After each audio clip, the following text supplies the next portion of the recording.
नमस्कार, news India में आप सबका स्वागत है। मैं हूं आपके साथ प्रीति सिंह। चलिए बुलेटिन की शुरुआत करते हैं। महाराष्ट्र में लॉकडाउन हटाने को लेकर गुरुवार को भ्रम की स्थिति बन गई है। राज्य के डिजास्टर मैनेजमेंट मंत्री विजय वडेट्टीवार ने मुख्यमंत्री उद्धव ठाकरे के साथ में हाई लेवल मीटिंग के बाद में मीडिया में अनलॉक की बात कही, लेकिन आपदा प्रबंधन मंत्री द्वारा अनलॉक की घोषणा करने के बाद में सरकार ने गुरुवार शाम को यू टर्न ले लिया। सरकार ने कहा कि राज्य में कोरोना संबंधी पाबंदियां कहीं पर भी खत्म नहीं की गई है। मुख्यमंत्री कार्यालय ने बयान जारी करके कहा गया है कि विभिन्न क्षेत्रों में पाबंदियों में ढील देने पर विचार किया जा रहा है, लेकिन इस बारे में अब तक कोई भी अंतिम फैसला नहीं लिया गया। आपदा प्रबंधन मंत्री विजय की ओर से अपनी घोषणा में स्पष्टीकरण देते हुए बाद में उन्होंने कहा कि पाबंदियों को चरणबद्ध तरीके से हटाने को मंजूरी प्रदान की गई है, लेकिन अब तक कोई भी अंतिम फैसला यहां नहीं लिया गया। और इससे पहले मंत्री विजय वडेट्टीवार ने कहा है कि राज्य में 36 में से 18 ऐसे जिले हैं जहां पर अब पाबंदियों में ढील दी जाएगी, जहां संक्रमण की दर 5% से कम है और अस्पतालों में ऑक्सीजन की सुविधा वाले 75% बेड जहां पर खाली है।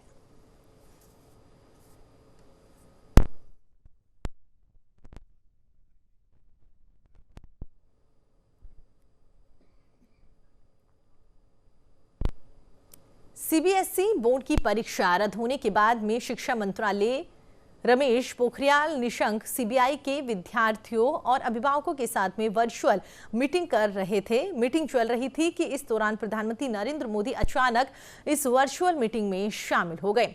इस दौरान प्रधानमंत्री नरेंद्र मोदी ने कक्षा 12वीं के छात्रों और अभिभावकों के साथ में परीक्षा के स्थगन और उसके असर को लेकर चर्चा करी है। आपको बता दें, प्रधानमंत्री नरेंद्र मोदी ने सोमवार को सीबीएसई बोर्ड की परीक्षा पर अंतिम फैसला लेने के लिए उच्च स्तरीय बैठक यहां पर की थी, जिसमें सभी राज्यों और केंद्र शासित प्रदेशों से प्राप्त प्रस्तावों पर चर्चा करने के बाद में कक्षा 12वीं की बोर्ड परीक्षाओं को रद्द करने का फैसला लिया गया था। इसके बाद से ही देश के कई राज्यों ने भी बोर्ड की परीक्षाओं को रद्द करने का फैसला लिया और कई राज्यों में कोरोना संक्रमण के चलते 10वीं और 12वीं की परीक्षा रद्द कर दी गई।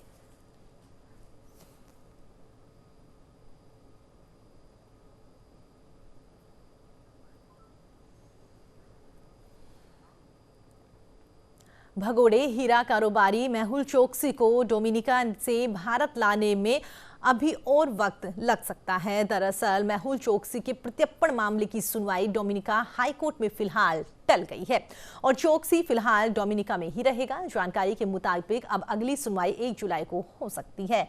तो वहीं पर मेहुल चोकसी के प्रत्यर्पण को लेकर भारतीय विदेश मंत्रालय ने पहली बार चुप्पी तोड़ी है। विदेश मंत्रालय ने गुरुवार को कहा है कि भारत अपने इस संकल्प पर कायम है कि भगोड़े को देश वापस लाया जाएगा और साथ ही धोखाधड़ी के मामले में वांछित मेहुल चोकसी को भारत वापस लाने के लिए सारी कोशिशें भारत की ओर से पहले की तरह यहां पर जारी रखी जाएगी। विदेश मंत्रालय के प्रवक्ता अरिंदम बागची ने कहा है कि मेहुल चोकसी अभी डोमिनिका की हिरासत में है, जहां पर कुछ कानूनी प्रक्रियाएं चल रही है और हम सारी कोशिशें जारी रखेंगे ताकि मेहुल चोकसी को भारत वापस लाया जा सके।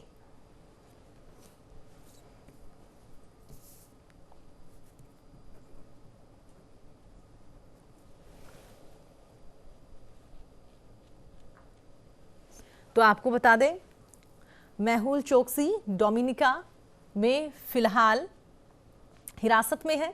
आपको ये भी बता दें कि सुनवाई होने वाली थी, लेकिन कह सकते हैं कि वहां पर डोमिनिका का जो कोर्ट है उसकी ओर से फिलहाल सुनवाई टाल दी गई है। कहा यह जा रहा है कि इस मामले को लेकर 1 जुलाई को फिर से सुनवाई हो सकती है। साथ ही अगर भारत की बात करें तो भारत के विदेश मंत्रालय की ओर से ये साफ कह दिया गया है कि भारत लगातार अपनी तरफ से हर संभव कोशिश कर रहा है और पहले जिस तरीके से भारत कोशिश कर रहा था भगोड़ों को वापस देश में लाने के लिए, इसी तरीके से अब भी भारत अपनी बात पर अडिग है और लगातार वो कोशिश कर रहा है कि डोमिनिका की कोर्ट में जब सुनवाई होगी तो भारत अपने पक्ष में यहां पर दस्तावेज कोर्ट के सामने रखेगा और कह सकते हैं कि पूरी पुरजोर तरीके से भारत यहां पर कोशिश जारी रखेगा कि वापस मेहुल चोकसी को भारत लाया जा सके।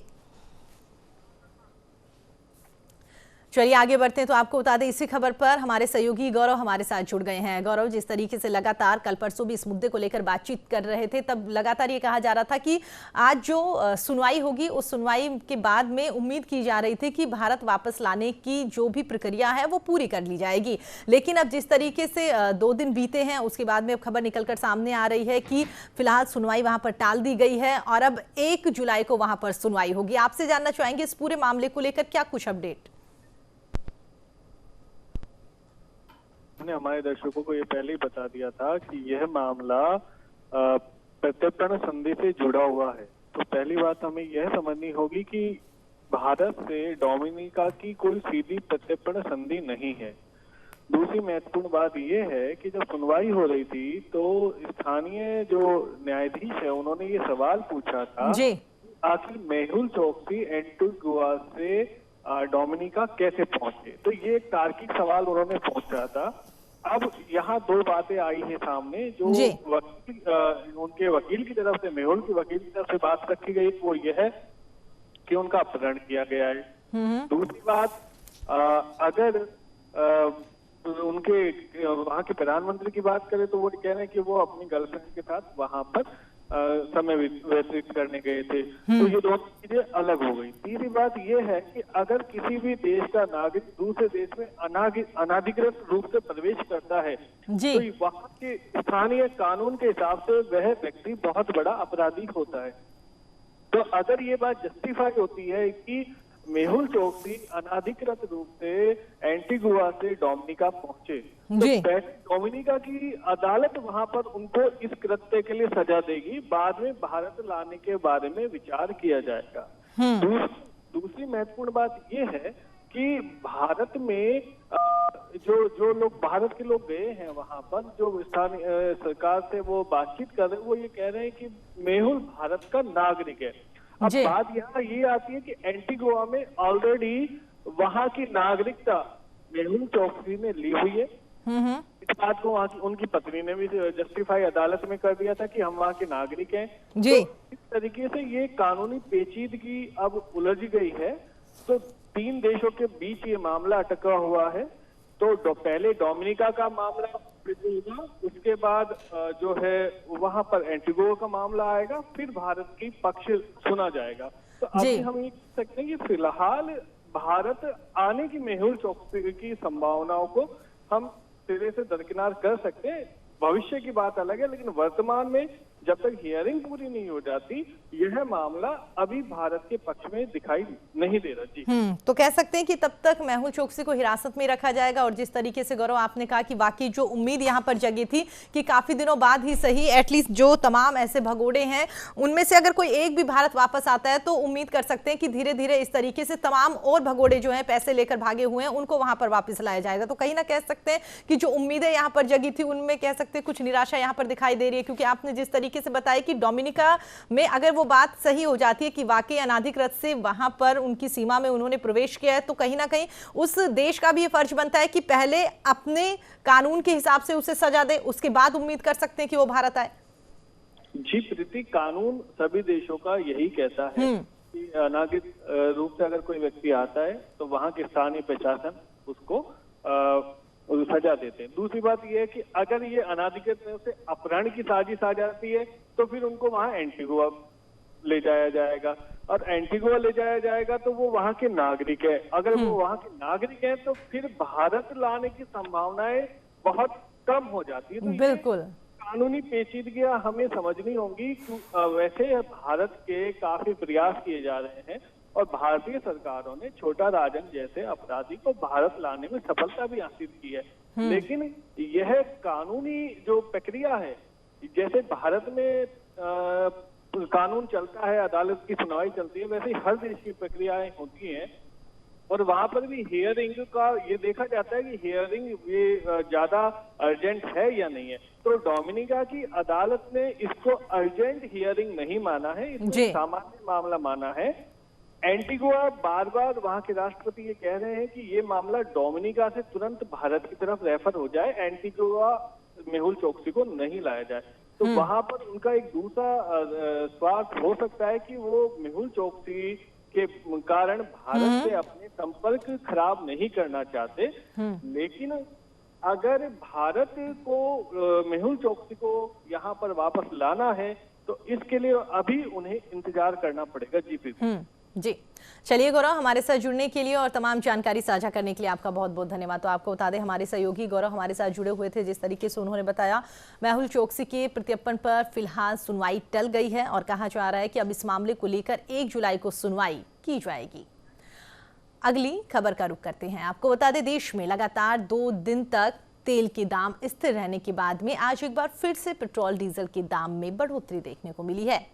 आज जहां पर पेट्रोल की कीमतों में 24 से 27 पैसे प्रति लीटर का इजाफा हुआ है, तो वहीं पर डीजल के भाव में भी 26 से 30 पैसे प्रति लीटर तक की बढ़ोतरी की गई।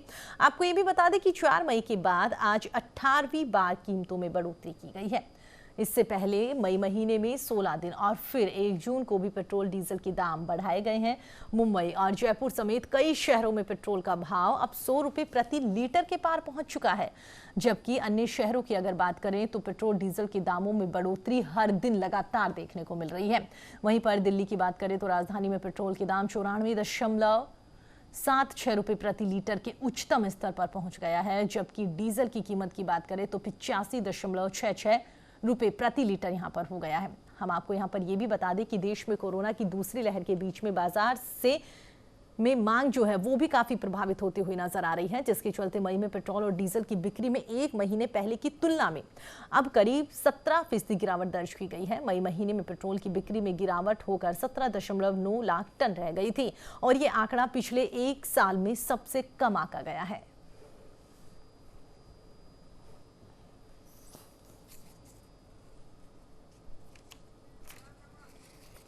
चलिए आगे बढ़ते हैं। तो आपको बता दें, इसी खबर पर हमारे साथ बातचीत करने के लिए हमारे सहयोगी दिल्ली से प्रशांत हमारे साथ जुड़ गए हैं। प्रशांत, जिस तरीके से कह सकते हैं कि 18वीं बार 4 मई के बाद में पेट्रोल डीजल के दाम एक बार फिर से बढ़ते हुए नजर आ रहे हैं। कुल मिलाकर कह सकते हैं कि कहीं ना कहीं सरकार जो है वो कोरोना की आड़ में अब पेट्रोल और डीजल के दाम लगातार बढ़ाती हुई नजर आ रही है और कहीं ना कहीं अगर लोगों का ध्यान कोरोना से हटेगा तो वाकई कह सकते हैं आने वाले दिनों में सरकार के लिए काफी मुसीबत खड़ी होने वाली है। प्रशांत, और देखें तो 4.5 रुपए 4.44 पैसे डीजल को देखें तो 4.88 पैसे की बढ़त हो चुकी है। तो ये बढ़त रुपये का नाम नहीं ले रही है। कहीं ना कहीं ऐसा लगा कि बढ़त रुक है तो कहीं ना कहीं लोगों को मन ये रहे कि इससे मिल सकती, लेकिन बताया था कि 5 से 7 तक जाकर मान लीजिए। और आप देखिए केंद्र सरकार इस बहाने से कहीं ना कहीं जीरो का फायदा उठा रही।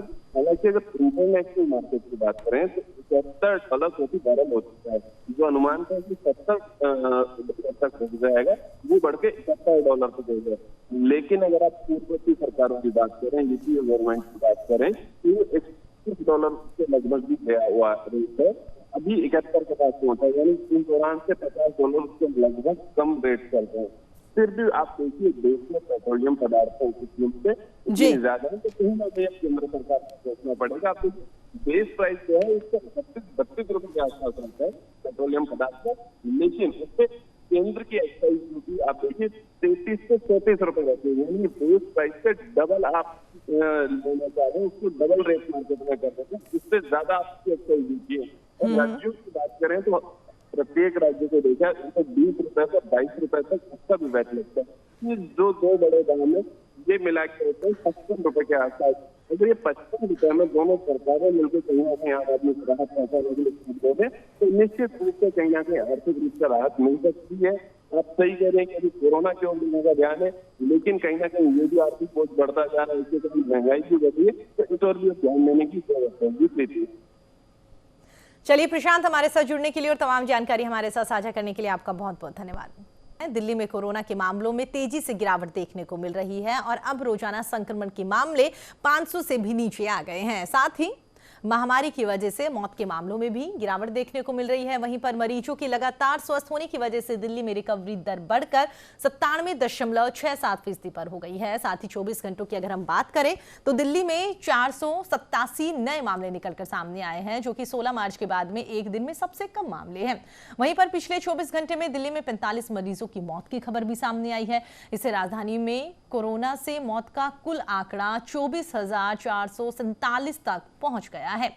साथ ही 10 अप्रैल के बाद एक दिन में सबसे कम मौत के आंकड़े निकलकर सामने आए हैं। इसके अलावा दिल्ली में एक्टिव मरीजों की संख्या 9,000 से कम हो गई है और अब संख्या 8,748 के आसपास पहुंच गई है। दिल्ली में कम होते कोरोना संक्रमण को लेकर DDMA की पिछले हफ्ते हुई बैठक में फैक्ट्रियों और साथ ही कंस्ट्रक्शन को खोलने की अनुमति यहां पर तो दे दी गई थी, लेकिन बाजारों को खोलने की अनुमति अभी भी नहीं दी गई है। इसको लेकर व्यापारियों में निराशा भी देखने को मिल रही है और साथ ही व्यापारियों ने सरकार और LG से बाजारों को खोलने की यहां पर गुहार भी लगाई है। इसको लेकर अगले 1-2 दिन में DDMA की मीटिंग प्रस्तावित है, जिसमें दिल्ली में बाजारों को लेकर फैसला होने की उम्मीद जताई जा रही है।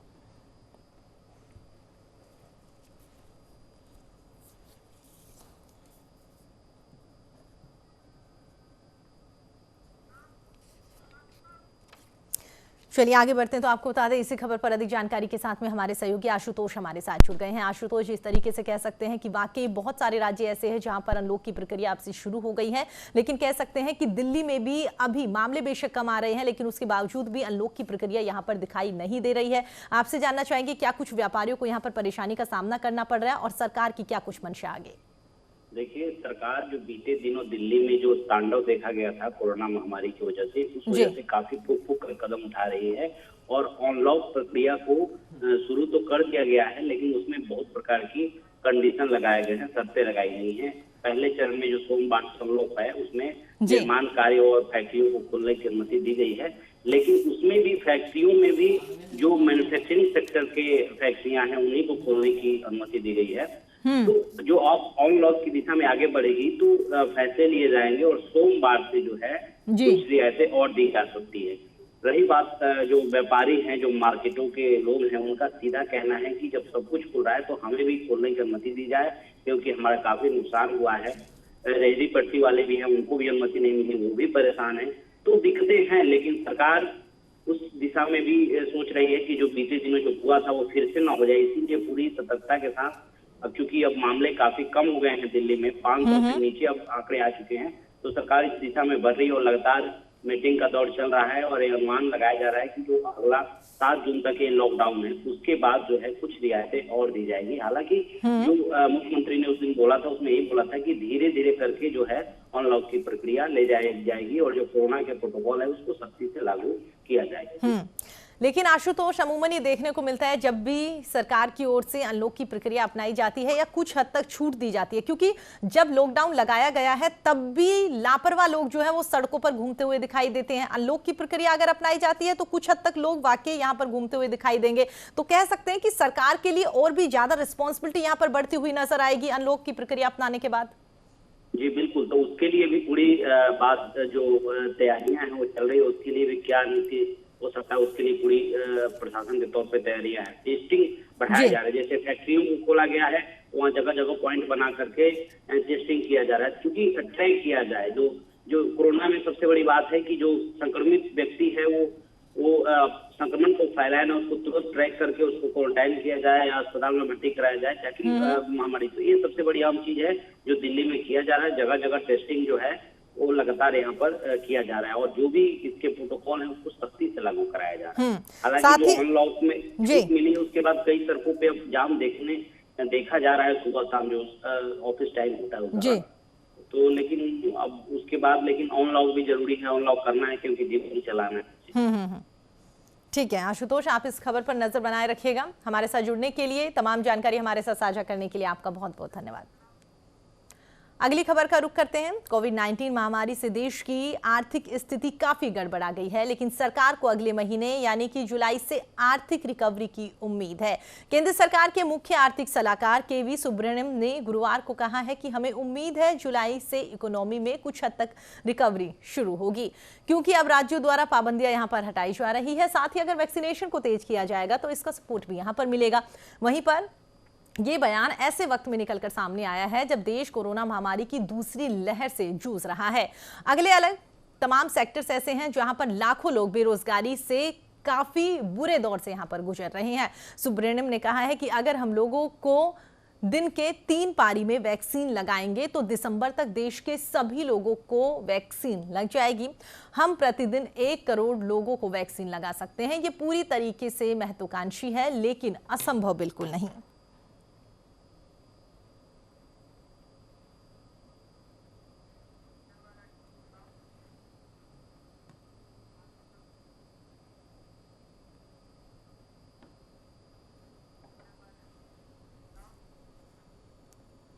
भारतीय रिजर्व बैंक आज मौद्रिक नीति समीक्षा पेश करेगा। आरबीआई के गवर्नर शक्तिकांत दास आज सुबह 10 बजे वर्चुअली समीक्षा करके संबोधित करेंगे। आरबीआई की मौद्रिक नीति समिति की 3 दिवसीय बैठक बुधवार को शुरू हुई थी। उम्मीद जताई जा रही है कि एमपीसी कोविड-19 महामारी की दूसरी लहर के प्रकोप के चलते पैदा हुई है।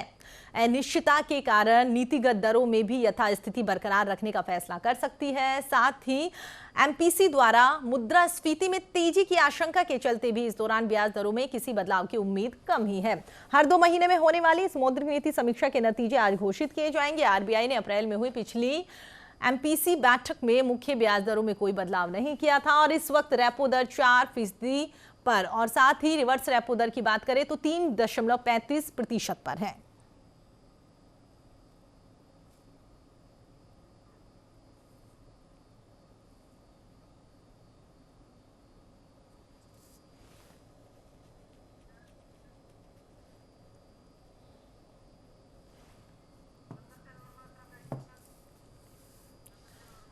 चलिए आगे बढ़ते हैं। तो आपको बता दें, इसी खबर पर हमारे साथ बातचीत करने के लिए हमारे सहयोगी चंद्रसेन हमारे साथ जुड़ गए हैं। चंद्रसेन, जिस तरीके से कह सकते हैं कि 3 दिन से लगातार यहां पर आरबीआई की महत्वपूर्ण बैठक चल रही थी और आज इस बैठक में क्या कुछ फैसले लिए गए हैं उसका यहां पर जिक्र कर सकते हैं। क्या कुछ उम्मीद कर सकते हैं, जिस तरह की खबरें सामने आ रही है कि यहां पर ईएमआई जो है उसकी दर जो है वो यहां पर घटा सकते हैं, तो आपसे जानना चाहेंगे क्या कुछ खास रहेगा। देखिए, जो कोरोना की व्यवस्था है उसने पूरे जान मान के जोखिम के अलावा अर्थव्यवस्था पे भी भार डाला है। देश की अर्थव्यवस्था चौपट हुई है, लेकिन जो मध्यम वर्गीय परिवार है जिन्होंने लोन ले रखे हैं, ईएमआई उनकी लगातार कितनी जानी है, जो हाउस लोन हो, बिजनेस लोन हो या एजुकेशन लोन हो, उनकी ईएमआई घटेगी या नहीं, इसका जवाब आज आरबीआई की बैठक में मिल जाएगा 10 बजे। पूरे देश के जो लोग हैं उनकी निगाह आज इस बैठक पर चलती दिखाई दे रही है। लेकिन जो विशेषज्ञ हैं वो ये मानते हैं कि जो मॉनेटरी पॉलिसी की जो ब्याज दरें हैं वो पहले जैसी रहेंगी। उनपे किसी भी तरीके का कोई उसको लाभ नहीं मिलेगा जो आम जनता है, क्योंकि उसको पहले तरीके से रखना है। और ये भी कहना है कि अगर ब्याज दरों में कटौती की गई तो महंगाई बढ़ने की संभावना है। देखिए, पूरे देश में जिस तरीके से खाद में दाल है या किसी भी तरीके के जो आम जरूरतें होती हैं उसकी लगातार महंगी होती जा रही है। विशेषज्ञ बता रहे हैं कि महंगाई के बढ़ने की आशंकाओं के बीच में जिस तरह की बातें चल रही है और 3 दिन की जो मॉनेटरी पॉलिसी की जो बैठक चल रही है उसमें किसी भी तरीके का आम लाभ जनता को नहीं मिलेगा और ईएमआई घटने की चांसेस बहुत कम है। चलिए चंद्रसेन, हमारे साथ जुड़ने के लिए और तमाम जानकारी साझा करने के लिए आपका बहुत बहुत धन्यवाद।